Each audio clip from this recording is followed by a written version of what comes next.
Soludo agwago ndị mmadụ ka ha na-ebi ndụ dị mma omimi nyere Pope John Paul nke abụọ bụ onye mgbasa ozi ọma ama a na-enwomi. Gọvanọ Soludo na-ekwu nke a na-agba nke mbụ na mbụ inye Chineke nna ekele imerube nkwanye ugwu a na-akwanyere Pope John Paul nke abụọ na Pope John Paul II Major Seminary Ọkpụnọ na kansụl Awka South na Anambra steeti.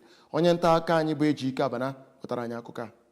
Dịka aka na-achị steeti a bụ Gọvanọ Ukochukwu Soludo siri kọwaa Pope John Paul II o mere ka amata na ọ bụ onye nwere okwukwe ma bụrụkwa onye na-eso nzọụkwụ nke Chineke. Na mbụ n'okwu ya ka Very Reverend Father P.E. Akpụnọnụ mere ka amata na Pope John Paul nke abụọ bụ ọpụrụ iche ma bụrụkwa onye na-asụ ọtụtụ asụsụ n'iji kparịkọta ụka nyegara ọtụtụ ndị mmadụ ma kpọkwue ndị a na-azụ ka ha bụrụ ụkọchukwu ka ha na-ewomi Pope John Paul. Okwupụta okwu n'ụlọ omeiwu na steeti a, Right Honorable Somtochukwu Udeze, onye na-anọchite ọgbọnta nkwado Ihiala n'ụlọ ọrụ omebe iwu nke etiti bụ Dọkịta Pascal Agbodike, odeakwụkwọ nyegara gọọmenti steeti a bụ Ọkammụta Solochukwu Lobelo, onye isi ndị ọrụ nyegara Gọvanọ Soludo bụ Maazị Ernest Ezajuyi, tinyekwere ndị ọzọ bụ ndị sonyere aka na-achị steeti a na ya bụ njem.